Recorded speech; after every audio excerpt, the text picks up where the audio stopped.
विश्वविद्यालय में प्रथम अंक प्राप्त करने वाला एक विद्यार्थी यहाँ का है, तो लगा कि इस महाविद्यालय की स्थापना का उद्देश्य पूरा हो रहा है। महाविद्यालय कितना जरूरी है, सर्किट टूटी रहेगी मैं तो कहूंगा। प्रदीप भाई से हमारे विधायक हैं, यहाँ जिला परिषद के अध्यक्ष जी भी, उपाध्यक्ष जी भी है, पूर्णिया के विधायक है। अगर कोई सड़क मांगे तो दीजिए जरूर, लेकिन सड़क भी मांगे और विद्यालय भी मांगे तो विद्यालय पहले दीजिए, यहाँ आपसे आगे सभी जनप्रतिनिधियों से, यहाँ कहीं बहुत जिला परिषद के अध्यक्ष, सड़कें टूटी नहीं होनी चाहिए, लेकिन अगर सड़कें टूट भी गई तो बड़े लोगों की गाड़ियों के टायर पंचर होंगे, उस पथ पर चलने वाले पैदल किसी यात्रियों का पांव टूटेगा, डॉक्टर इलाज करेंगे, ठीक हो जाएगा। लेकिन अगर विद्यालयों की स्थिति ठीक नहीं रही, विश्वविद्यालयों की स्थिति ठीक नहीं रही, शिक्षा अपने पूरे आदर्श को लेकर स्थापित नहीं हुआ, बेटों में, बेटियों में, घर में, गांव में, शहर में, विद्यालय में, तो समाज, परिवार, राज्य और देश की किस्मत फूट जाएगी, किस्मत फूट जाएगी। इसलिए शिक्षा का इतना महत्व है। और ऐसे भी हम जानते हैं कि शिक्षा और शिक्षक का कितना महत्वपूर्ण स्थान है। अपने यहाँ तो गुरु का है महत्व, शिक्षा संस्थानों का है महत्व। और मैं तो कहता हूं कि किसी विद्यार्थी को अगर पूजा करने की इच्छा हो तो पहले अपने विद्यालय और अपने गुरुओं को प्रणाम कर लेना, तब जाकर भगवान श्री कृष्ण, राम और शंकर की पूजा करना। किसी मस्जिद में जाकर कृष्ण नवाज अदा कर लेना, इससे बढ़िया आप बूढ़े पुराण से लेकर कुरान तक, वेद से लेके सारे शास्त्रों में आप जब उठाकर देखेंगे तो ज्ञान के बिना तो कोई युग नहीं रहा है। और जिस वंश ने, जिस परिवार ने, जिस राज्य ने या जिस संप्रदाय ने शिक्षा को नहीं अपनाया, उसका नाश सुनिश्चित हुआ है। महाभारत में श्री कृष्ण के 18वें अध्याय में क्या है? सिर्फ शिक्षा ही शिक्षा है, सिर्फ शिक्षा है। कभी अर्जुन को कर्म की शिक्षा देते हैं, तो कभी अपने बाल लीला से अपने माता पिता को शिक्षा देते हैं कि मेरा बाल रूप और आपका ममत्व, उसमें कितना कितना भाव भरा है। कभी जरासंध की हत्या सुदर्शन चक्र से करते हैं, तो कभी मुरली बजाकर गैयों को चराना। यह संदेश है कि चाहे मानव जितना बड़ा हो जाए, मनुष्य चाहे जितना बड़ा हो जाएगा, लेकिन अपने कर्म से, अपने जमीन से, जमीन की बात करता हूं तो उसका मतलब होता है कि बिल्कुल धरातल से, जमीन से जो जुड़ कर नहीं रहेगा उसका नाश हो जाता है, उसका पराजय होना निश्चित होता है। कोई भी, हर एक चीज उनका संदेश है।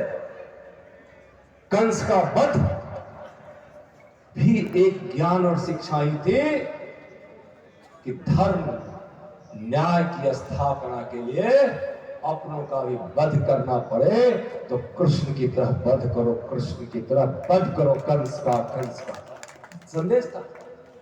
ज्ञान के बिना कभी कोई नहीं, कोई युद्ध जीत सकता है, नहीं कोई युग जीत सकता है। हर धर्मों का, हर शास्त्रों का कहीं भी लेकर जाएंगे तो आप उठाएंगे। तो ज्ञान का केंद्र स्थापित होना चाहिए और हर समय में इसका महत्व रहा है। अभी प्रदीप भाई मेरे गुणगान में बोल रहे थे कि देश को छोड़कर आए हैं, अररिया से इतना मोहब्बत है। मैं अररिया इसलिए आया हूँ कि अररिया वालों को देश से बहुत मोहब्बत है, अपनी जान से ज्यादा मोहब्बत। कभी सी अररिया के किसी चुनाव में, उपचुनाव में मैं भाषण दिया था कि आप कमल खिला दीजिए, हम दूध की नदियां बहा देंगे। बोले थे ना, बहाना है, बहती नहीं है, बहती भी है। मैंने कहा था कि एक गौ माता का हम वध नहीं होने देंगे।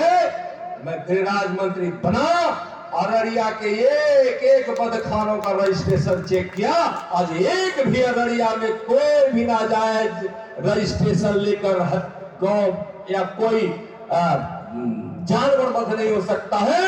और नहीं तो अररिया वालों सुन लो, अगर कोई अवैध रूप से अगर कोई यहाँ जानवरों का वध करता है, बता देना 24 घंटे में उसका हिसाब आपका नित्यानंद राय कर देना, कर देना 24 घंटे। बोले थे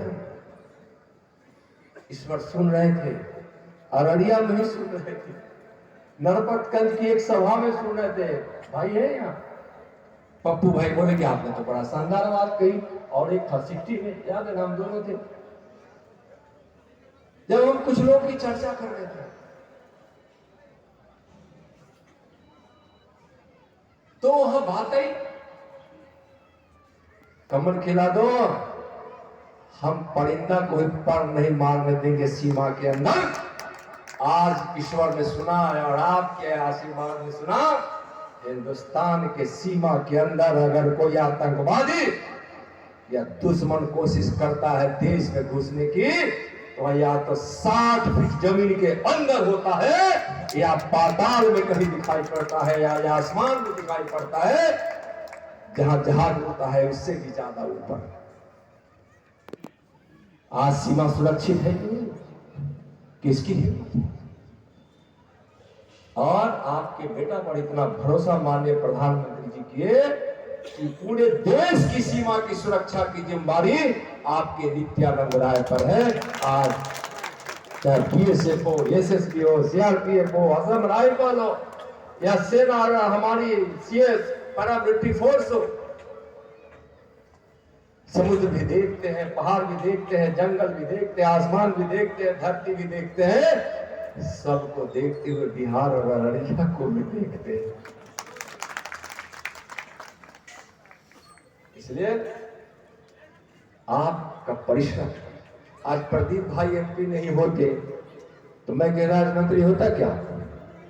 नहीं होते ना। तो इस विषय को तो समझना पड़ेगा। आज कोई राजनीतिक मंच नहीं है,